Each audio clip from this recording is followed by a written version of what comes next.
नमस्कार साथियों, स्वागत है आप लोगों का इस प्लेटफॉर्म के स्टडी एग्जाम चैनल पर। साथियों, आज के वीडियो में हम पॉलिटी के प्रश्नों को देखेंगे। आज का जो हमारा मुख्य टॉपिक होगा वो भारत के राष्ट्रपति पर होगा।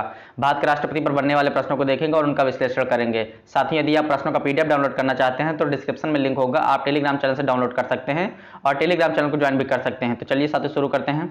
पहला प्रश्न साथियों, भारत का राष्ट्रपति उल्लेखित है। ऑप्शन ए है अनुच्छेद 51, ऑप्शन बी अनुच्छेद 52, ऑप्शन सी है अनुच्छेद 61, ऑप्शन डी है अनुच्छेद 62। तो इसका सही जवाब क्या हो जाएगा साथियों? ऑप्शन नंबर बी अनुच्छेद 52। भाग 5 में अनुच्छेद 52 के अनुसार जो है भारत के एक राष्ट्रपति होगा। तो इसका जो सही जवाब होगा साथियों वो ऑप्शन नंबर बी हो जाएगा, अनुच्छेद 52। संघ की कार्यपालिका शक्ति किसमें निहित होती है? ऑप्शन ए है राष्ट्रपति, ऑप्शन बी है प्रधानमंत्री, ऑप्शन सी है मंत्रिपरिषद, ऑप्शन डी है संसद। तो इसका सही जवाब क्या हो जाएगा साथियों? ऑप्शन नंबर ए राष्ट्रपति। अनुच्छेद 53 के अनुसार जो है संघ की कार्यपालिका शक्ति जो है राष्ट्रपति में निहित होगी और इसका प्रयोग या तो वह स्वयं करेगा या फिर अपने अधीनस्थ अधिकारियों द्वारा करेगा। तो इस तरह से इसका जो सही जवाब हो जाएगा साथियों ऑप्शन नंबर ए हो जाएगा। संघ की कार्यपालिका की जो शक्ति है वो राष्ट्रपति में निहित होती है। अगला प्रश्न साथियों, राष्ट्रपति का निर्वाचन किस प्रकार से होता है?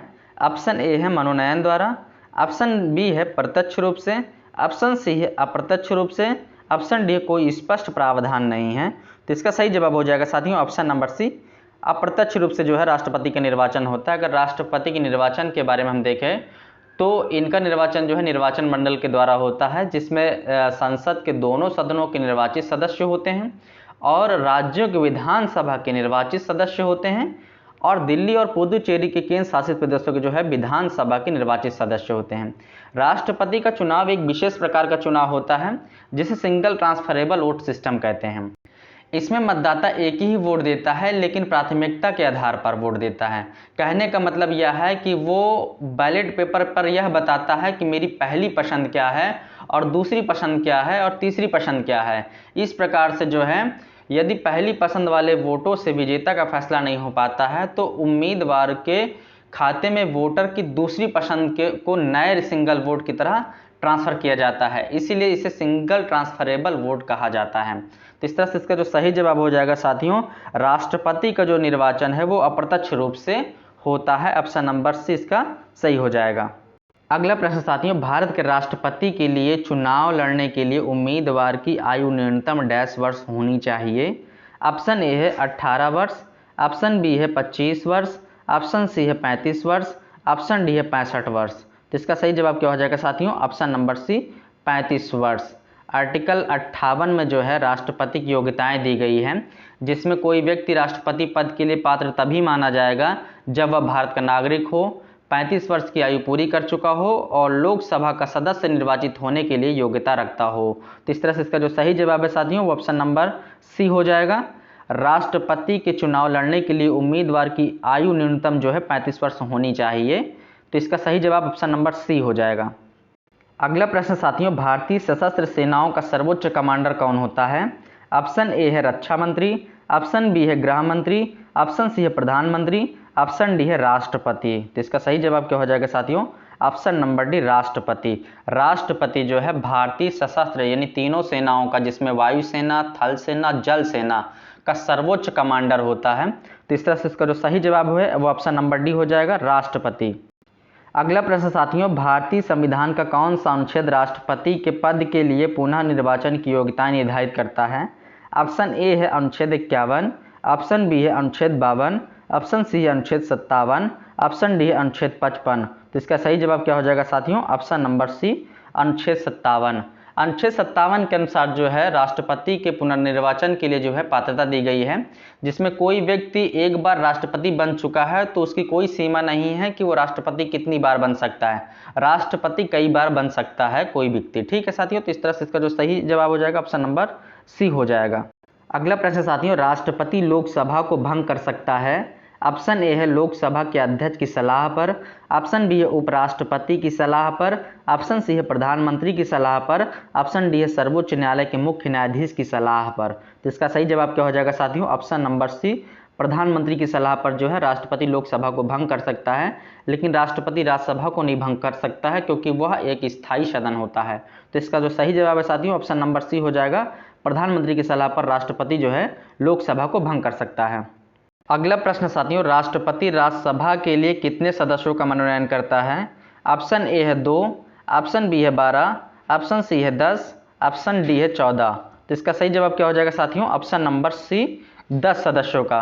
साथियों, पहले राष्ट्रपति जो है 12 सदस्यों का मनोनयन करता था, लेकिन 126वें संविधान संशोधन 2020 के अनुसार जो है एंग्लो इंडियन का आरक्षण खत्म हो गया है। तो 12 सदस्यों में से 2 एंग्लो इंडियन हुआ करते थे, जो कि अभी सिर्फ 10 सदस्यों का जो है राष्ट्रपति मनोनयन करता है। तो इस तरह से इसका जो सही जवाब हो जाएगा साथियों, ऑप्शन नंबर सी हो जाएगा। अगला प्रश्न साथियों, भारत के राष्ट्रपति को किस अनुच्छेद के तहत संविधान के उल्लंघन के लिए महाभियोग लगाया जा सकता है? ऑप्शन ए है अनुच्छेद 52, ऑप्शन बी है अनुच्छेद 61, ऑप्शन सी है अनुच्छेद 74, ऑप्शन डी है अनुच्छेद 78। तो इसका सही जवाब क्या है साथियों? ऑप्शन नंबर बी अनुच्छेद 61 के तहत जो है संविधान के उल्लंघन के आरोप में जो है राष्ट्रपति पर महाभियोग लगाया जा सकता है। महाभियोग चलाने की प्रक्रिया की जो है 14 दिन पहले आपको राष्ट्रपति को सूचना देनी होती है। तो इस तरह से इसका जो सही जवाब है साथियों, ऑप्शन नंबर बी हो जाएगा। अनुच्छेद 61 के तहत जो है राष्ट्रपति पर महाभियोग लगाया जा सकता है। अगला प्रश्न साथियों, भारत के राष्ट्रपति के महाभियोग की प्रक्रिया डैश है। ऑप्शन ए है न्यायिक प्रक्रिया, ऑप्शन बी है अर्धन्यायिक प्रक्रिया, ऑप्शन सी है विधायी प्रक्रिया, ऑप्शन डी है कार्यकारी प्रक्रिया। तो इसका सही जवाब क्या है साथियों? ऑप्शन नंबर बी अर्धन्यायिक प्रक्रिया।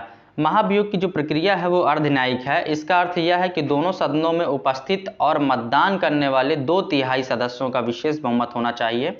राष्ट्रपति को केवल संविधान के उल्लंघन के आधार पर जो है महाभियोग की प्रक्रिया द्वारा पद से हटाया जा सकता है। राष्ट्रपति के खिलाफ आरोप लगाकर संसद के किसी भी सदन में महाभियोग की प्रक्रिया शुरू की जा सकती है। राष्ट्रपति के खिलाफ आरोपों वाले नोटिस पर जो है सदन के कम से कम 1/4 सदस्यों का हस्ताक्षर होना जरूरी है। तो इस तरह से इसका जो सही जवाब है साथियों, ऑप्शन नंबर बी है।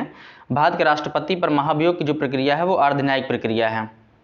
अगला प्रश्न साथियों, राष्ट्रपति के महाभियोग की पहल की जा सकती है। ऑप्शन ए है लोकसभा, ऑप्शन बी है राज्यसभा, ऑप्शन सी है संसद के किसी भी सदन, ऑप्शन डी है दोनों सदनों का संयुक्त अधिवेशन। तो इसका सही जवाब क्या है साथियों? संसद के किसी भी सदन के द्वारा जो है राष्ट्रपति के महाभियोग की पहल की जा सकती है, चाहे वो लोकसभा हो चाहे राज्यसभा हो। तो इस तरह से इसका जो सही जवाब है साथियों, ऑप्शन नंबर सी हो जाएगा। अगला प्रश्न साथियों, राष्ट्रपति पर महाभियोग की प्रक्रिया किस देश के संविधान से ली गई है?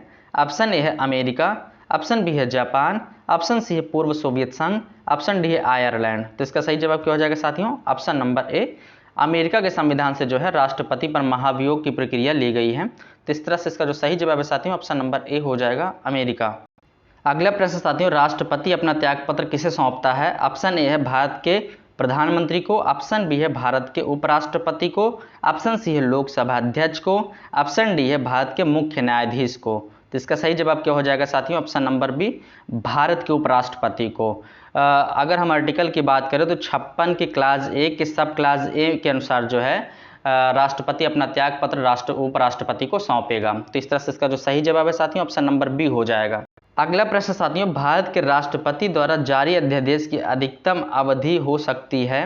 ऑप्शन ए है 6 सप्ताह, ऑप्शन बी है 1 साल, ऑप्शन सी है 6 महीने, ऑप्शन डी है 6 महीने और 6 सप्ताह। तो इसका सही जवाब क्या हो जाएगा साथियों? ऑप्शन नंबर डी 6 महीने और 6 सप्ताह। अनुच्छेद 123 के अनुसार जो है राष्ट्रपति के पास संसद के सत्र में न होने की स्थिति में जो है अध्यादेश जारी करने की शक्ति होती है। यह अध्यादेश संसद का अधिवेशन प्रारंभ होने के बाद 6 सप्ताह तक लागू रहता है, लेकिन सदन के 2 सत्रों के बीच में अधिकतम अंतराल जो है 6 महीने का हो सकता है।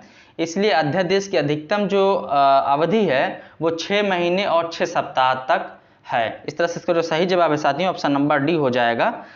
अगला प्रश्न साथियों, भारत के राष्ट्रपति अपनी शक्तियों का प्रयोग करते हैं।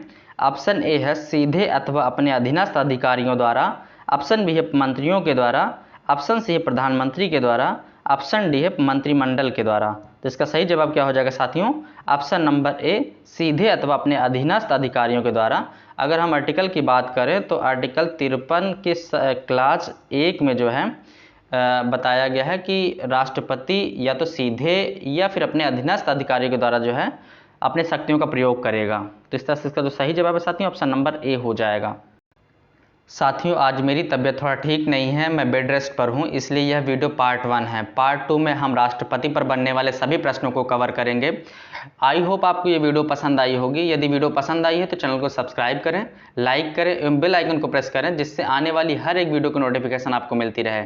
साथियों, अगर आप हमें सपोर्ट करना चाहते हैं तो हमारे official Facebook page study exams या इंस्टाग्राम पेज से सीधा जुड़ सकते हैं।